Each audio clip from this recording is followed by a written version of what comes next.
नमस्कार मित्रांनो, Balasaheb Pawar LIC of इंडियामधनं बोलत आहे. मित्रांनो, आपल्याला पैशाची बचत करा म्हणून आम्ही खूप सांगत असतो आणि बरेच व्यक्ती आमचे क्लायंट असणारे किंवा नवीन क्लायंट बनणारे टाळटाळ करतात. हा आमचा अनुभव आहे आणि हे सध्या प्रमाण वाढत चालले. त्याचं कारण आहे आपल्याला भविष्याबद्दल आपलं जे दृष्टिकोन आहे तो चुकीचा आहे. जसं आपण बड्डे करतो, एका साईडला बड्डे आहे, आपण साजरा पण करतो, परंतु आपण जर त्याचा डीपमध्ये अर्थ बघितला तर तो लॉस्ट डे आहे. म्हणजे तुमच्या जीवनात जी तुम्हाला निसर्गानं परमेश्वरानं आयुष्य दिलं आहे त्याच्यातला एक दिवस कमी होत चाललेला आहे. म्हणजे खोट्या गोष्टीला आपण सेलिब्रेशन करतो खरी आहे म्हणून. एका साईडनं बघितलं तर खरी वाटती, बरोबर आहे ना, ग्रोथ झाली, माणूस वाढला. दुसऱ्या साईडला खरं जर बघितलं तर ती ग्रोथ नाही, ती डिडक्शन आहे. तुम्हाला जे परमेश्वर निसर्गानं दिलं त्याच्यातलं आयुष्य कमी होत चालले. तसंच आहे पैशाचं पण. तुम्हाला वाटतं पगार वाढला, आपल्या व्यवसायातलं उत्पन्न वाढलं, आपण खर्च सहज वाढवतो, गाडी घेतो, आपण बंगला घेतो, घेऊ नये असं नाही, परंतु ॲडिशनल घेतो ना, ॲडिशनल खर्च वाढवतो. बघा, जो माणूस नोकरी करायला सुरुवात केली, तरुण आहे, त्याच्या जिम्मेदाऱ्या तर कमी असतात, सुरुवातीला लग्न झालं नसतं, मुलं नसतात, आणि तो जसं जसं पगार वाढेल तसं तसं तो खर्चात वाढ करतो आणि होते पण. महागाईन तर वाढते, हा तुमच्या हातात नाही काही महागाईन, परंतु आपण पण वाढवतो. तसंच जसं बड्डे साजरा करतो तसाच प्रकार आहे आणि पैसे आपण संपवतो. मुळात आपलं पैसे कमवायचं वयच कमी होत चाललं आहे. ह्याच्याकडं 99% लोकांचं लक्ष नाही. आणि काही लोक बचत करतात ते चुकीच्या ठिकाणी, जिथं की कसलीच गॅरंटी नाही. मग मित्रांनो, आपल्या कर्मामुळंच आपल्याला जास्त त्रास होतो, दुसऱ्यामुळं कमी होतो. आता बघा, ज्या कंपन्या, मल्टी मार्केटिंग कंपन्या, पतपेढ्या, कॉपरेटिव्ह बँका पैसे बुडवतात, तिथं मग कोण टाकतं? आपण जाऊन टाकतो ना. ते आपल्या घरी येतात का? जरी आले तरी आपल्याला खरं खोटं का कळत नाही. मित्रांनो, LIC ऑफ इंडिया ही सरकारची संस्था आहे. आयुष्यभर पैसे देणारा प्लॅन आहे. पूर्वी असे प्लॅन नव्हते. आता ज्या लोकांच्या मॅच्युरिटी झालेत त्या लोकांना हा प्लॅन घेता येत नाही, कारण त्यांचं वय जास्त झालं आहे. त्या प्लॅनमध्ये नवीन पॉलिसी घेण्यासाठी वय पण प्लॅनमध्ये बसलं पाहिजे, प्रॉपर्टी चांगली पाहिजे, नंतर पैसे पाहिजेत. दोन्ही गोष्टी ऑटोमॅटिक कमी होतात, त्याच्यापासून माणूस एक्झिट होतो. कारण हेल्थ पण चांगली राहत नाही, वयोमानानुसार आपली हेल्थ बिघडत असते आणि आपलं वय पण त्या प्लॅनपासून दुरावत जातं. ह्या गोष्टी दोन आपल्या डोळ्यासमोर निघून जातात आणि मग पैसे पण नसतात. कारण काम रिटायर झाल्यावर नोकरी व्यवसाय माणूस तरुणपणात जसं करतो तसं करू शकत नसल्यामुळे पैसे पण कमी येतात. म्हणजे तिन्ही बाजू आपल्या कमजोर होतात आणि ते आपल्याला उघड्या डोळ्याने आपण पाहत असतो, पण त्याच्यावर प्लॅनिंग करत नाही. मित्रांनो, सगळ्यात मोठं संकट आपल्या विचाराचं असतं. कर्म आणि विचार हे नेहमी आपले श्रेष्ठ ठेवले पाहिजेत. पुढचा विचार केला पाहिजे. जसं रोडवरून चालताना आपण काय करतो? पुढे बघतो ना, आणि मागं बघून चालवा काय होते बघा. तसंच आहे, तुम्ही आयुष्यात बी पुढे बघून प्लॅनिंग करा. आज जरी आपलं सगळं चांगलं चालत असेल तर हे चालणार नाही, कारण पैसे कमवायचा पिरियड कमी होत चाललेला आहे. माणूस उतरवाईकडे चाललेला आहे, प्रवास चालूच आहे तो रात्रंदिवस, आणि त्याच्यासोबत आपल्याला येणारा पैसा कमी येतो आणि कदाचित एका स्टेजला पैसे बंद पण होतात आणि मग आपला खर्च वाढतो. म्हणजे हॉस्पिटलचा खर्च चालू होतो, महागाई वाढलेली असते. मग ह्या सगळ्या गोष्टीचं गणित बिघडून जातं आणि आपल्या डोळ्यासमोर बिघडतं आणि आम्ही तेच काम करतो, तुमचं भविष्य बनवण्यासाठी सांगत असतो, परंतु तुम्ही नेहमी टाळटाळ करता. आता बरेच लोक बघा, आता आम्ही सांगतोय तारखा लावतात आम्हाला, तारखापेक्षा म्हणजे प्रॉब्लेम तुमचा आणि तारीख आम्हाला. आणि काही लोक म्हणतात सुद्धा आम्हाला गरज नव्हती, तुम्हीच आमच्या मागं लागली. म्हणजे काय झालेलं आहे, ह्या कलियुगामध्ये सतयुग, द्वापारयुग आणि त्रेतायुग आणि कलियुग हे 34 स्टेज आहे मित्रांनो. ह्या स्टेजमध्ये काय झाले, विचाराची पातळी खालावलेली आहे, चांगले विचार राहिले नाहीत. आपल्या हितासाठी सांगते तेच कळत नाही बऱ्याच व्यक्तीला. तुमच्याच नावावर पैसे ठेवायचे, तुम्हालाच पुढचे भविष्यातले प्रश्न सोडवायचे, तर तुम्हीच टाळटाळ करताय. हे सर्रासपणे सगळीकडं ह्याचं प्रमाण वाढत आहे. मित्रांनो, चुका करू नका, त्याची शिक्षा आपल्याला भोगायची. माणसाला जी मानसिक समाधान, माणसाचं महत्त्व कशामुळे वाढतं? विचारामुळे आणि कर्मामुळे. ज्याची आर्थिक परिस्थिती बिघडले ना, त्याला कुणीच बाहेर किंमत देत नाही. आता देवाच्या दरबारामध्ये सुद्धा बघा, जे पैसे जास्त देतात त्यांचे तिथं बघा, आता दरबारामध्ये फोटो देवाच्या मंदिरात काय सांगितले असते? फोटो काढण्यास मनाई आहे. मग सेलिब्रिटी हे जे लाखो रुपये डोनेशन देतात त्यांचे आतमध्ये देवापाशी फोटो काढला जातो आणि सगळ्या पेपरला येतं किंवा सगळ्या मीडियामध्ये दिसतं ना. मग मित्रांनो, सांगा ना, मग कशामुळे हे घडतं? पैशामुळं. आपल्याला मंदिरात फोटो काढू दिला जात नाही, दर्शनास 4-4 तास, 5-5 तास. बघा, पंढरपूरमध्ये तर 10-10, 20-20, 3-3 दिवस लोक दर्शनाला रांगेत असतात आणि मुख्यमंत्री किंवा VIP लोक येतात आणि तुम्ही लाईनला थांबल्यास तुमच्या अगोदर दर्शन करून जातात आणि त्यांचे फोटो मीडियात येतात, सगळीकडे येतात. हे असं का घडतं? पैशातनं सत्ता, सत्यातनं सत्ता घेतल्यानंतर परत पैसे, हे असं चक्र ते आपल्या हातात असतं ते, आणि ते मिळवण्यासाठी प्रयत्न करत असतात. कुठलीही गोष्ट ऑटोमॅटिक मिळत नाही मित्रांनो. अन्न जरी तयार झालं तर ते चावून पोटात घातलं तर त्याची ऊर्जा तयार होईल. गाडीत पेट्रोल टाकलं तर गाडी चालेल. तसंच आहे, आपण चांगल्या गोष्टीला जर प्रयत्न नाही केला तर वाईट गोष्टी घडत असतात. मित्रांनो, मी नेहमी सांगतो, शेतकऱ्यानं पेरणी नाही केलं तर गवत ऑटोमॅटिक तयार होतं, येतं. ते गवताला लावायची गरज नाही. जसं नेहमी बघा, गोवा, गुटखा, दारू पिणे, अपहरण करणे, चोऱ्या करणे, ह्याचे क्लासेस आहेत का? मग हे क्लासेस नसून, क्लासेस कशाचे आहेत? अभ्यास करून मार्क मिळवण्यासाठी क्लासेस आहेत, बरोबर आहे. तरी मार्क कमी पडतात. बघा, आता नशामुक्ती केंद्र आहेत, त्याच्यासाठी किती नशामुक्ती केंद्र असूनसुद्धा किंवा डॉक्टरकडे ट्रीटमेंट घेऊनसुद्धा लोक दारू पितात. म्हणजे वाईट गोष्टी करायची गरज नाही. मला हीच सांगायची, वाईट गोष्टी ऑटोमॅटिक घडतात. चांगल्या गोष्टीला प्रयत्न करावा लागतात. आता आम्हाला तुमचं भविष्य बनवायचे आणि तुम्हाला बनवायचं नाही, हे रोज चाललेलं आहे डिबेट मित्रांनो. आम्ही रोज नेहमी पॉलिसीची माहिती सांगतो. पॉलिसी म्हणजे पैशाचा करार आहे. आपण कामाच्या करारासाठी 15-20 वर्षे शिक्षण घेतो, वेगवेगळे कोर्सेस करतो, प्रयत्न करतो. कधी कधी काय लोक पैसे देऊन नोकरीला लागतात. आता सगळीकडे चाललं आहे ना. पहिलं आपल्याला रजिस्ट्रेशन फीसच्या नावाखाली 2-2, 3-3 हजार रुपये घेतात, काही लाखो रुपये घेतात लोक. काही जणांना नोकरी लागतात, काही जणांना लागत नाहीत. हा भाग वेगळा आहे मित्रांनो. मला काय म्हणायचे, तुमचं कंटेंट सुधारावा, आतलं तुमची क्वालिटी तुमच्या चालून येतील. आज जरी कॉम्पिटिशन असेल, बरेच लोक हारतात. विचारात हारलं की कर्मात हारणार, आणि कर्मात हारला की तुमची व्हॅल्यूज कमी होणार आणि सगळे तुमचा फायदा करून घेणार. मित्रांनो, काय असतं बघा, ज्याचं उत्पन्न नाही त्याच्याकडे कसं असतं, नोकरी नसते किंवा प्रॉपर्टी नसते, त्याला कुठलीच बँक लोन देत नाही. आणि जे देतात लोन त्यांचा इंटरेस्ट रेट 3 पट 4 पट असतो. म्हणजे ज्याच्या शरीरामध्ये ब्लड नाही त्याचंच ब्लड काढून घेतल्यासारखं आहे ना. मग तो जास्त दिवस जगत नाही ना. म्हणजे आज लोकांवर जे गोरगरिबावर अन्याय अत्याचार का होतात? कारण तुम्ही कमजोर झालात की सगळे तुमची शिकार करणार, आणि तुम्हाला कमजोर करण्यासाठी प्रयत्न पण केले जाणार. आणि हे बाहेरचे प्रश्न आहेत मित्रांनो. बाहेरच्या गोष्टीमुळे काही लोक चांगले विचार पण सांगत नाहीत, आणि चांगले विचार जरी सांगितले तर काही जणांना पटत नाहीत, आणि काही जणांना पटले तर थोडे दिवस करता सोडून देतात. आता LICची पॉलिसी तुमच्याच नावावर मनी ॲग्रीमेंट आहे, तरी आपण पॉलिसी बंद करतो.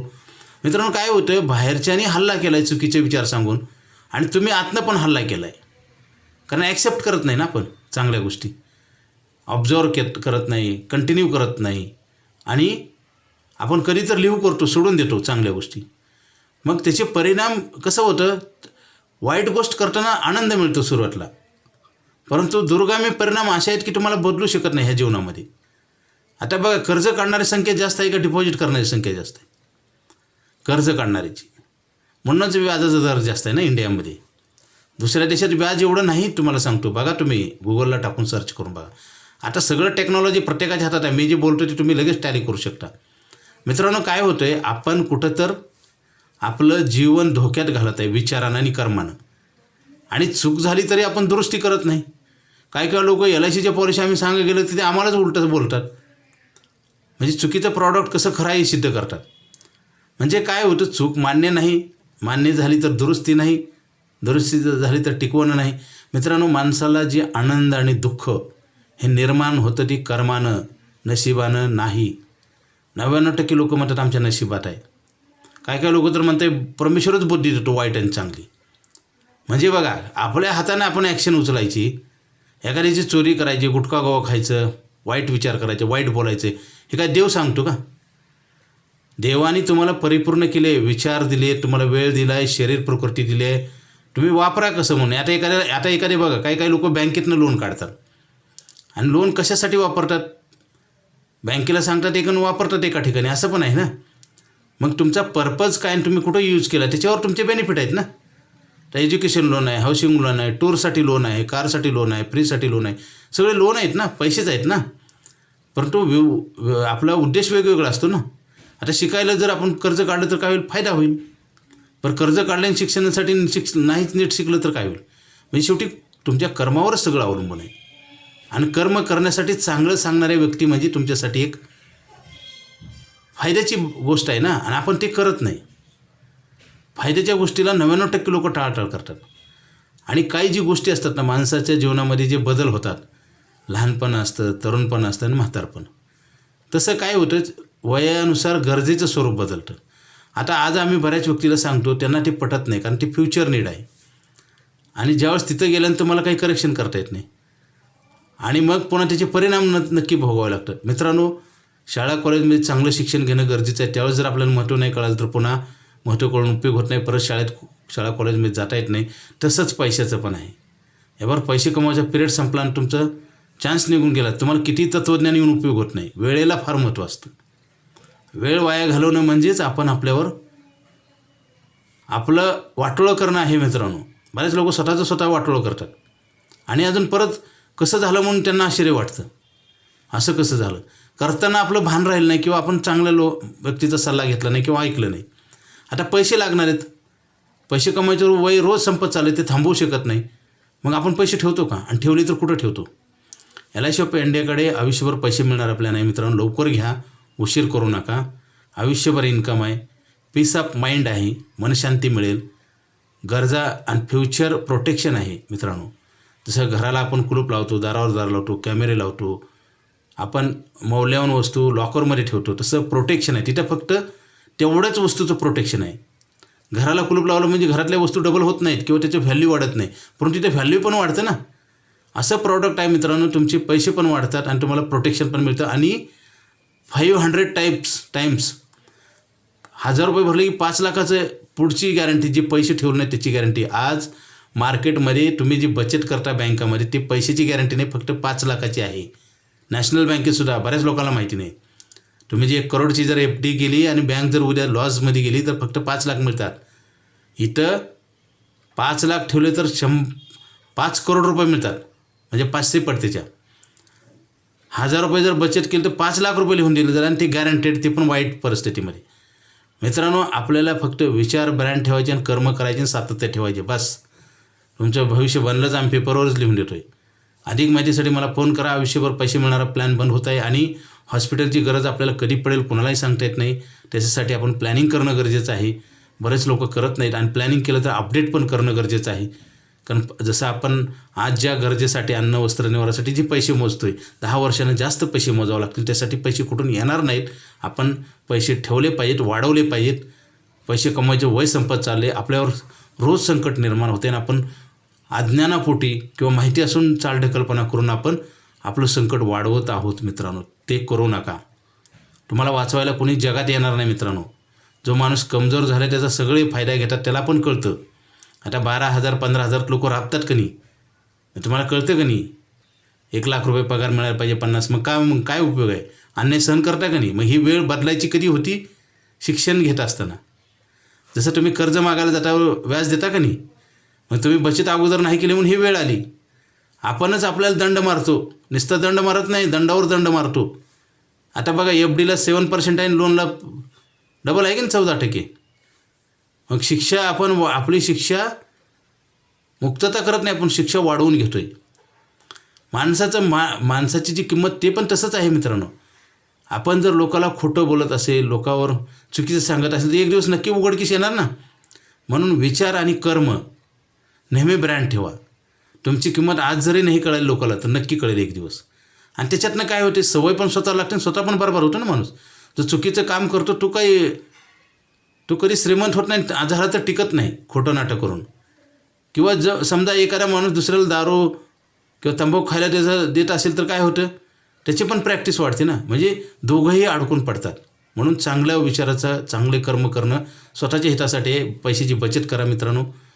पैसे कमवत असताना तुम्ही किंग असता आणि एक दिवस तुम्हाला हात पसरायची वेळ येते.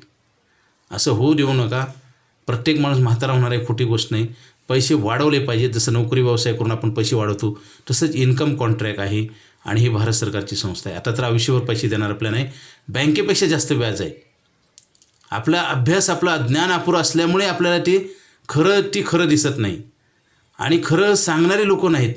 एखाद्याने चांगलं कार्य केलं तर सुद्धा त्याच्यापासून महागार घ्यायला लावतात बरेच लोक, आणि मग दोघं एका वर्गामध्ये येतात, एका क्लासमध्ये. त्याच्यामुळे हा समाज सध्या अडचणीत आहे. मित्रांनो, अधिक माहितीसाठी मला फोन करा. माझा मोबाईल नंबर 9890468671. हा नाही लागला तर दुसरा एक नंबर आहे 9890768562. पवार बाळासाहेब. आयुष्यभर पैसे लागणार आहेत, कोणी देणार नाही. दिलं तरी व्याज लावणार आहे. हे साध्या गोष्टी आहेत आणि तुम्ही बचत करा. बचत जर नाही केली तर हे दिवस वाईट येणार आणि आपण बनवणार. आपले कर्म आपलं बघा, लहानपणी म्हणतात आपल्या कपाळावर कोणीतरी अक्षरं लिहितो म्हणतात. तसं नसतं. हे अक्षरं आपण आयुष्यभर लिहित असतो, चांगली किंवा वाईट, आणि त्याचे परिणाम आपल्याच हातात असतात.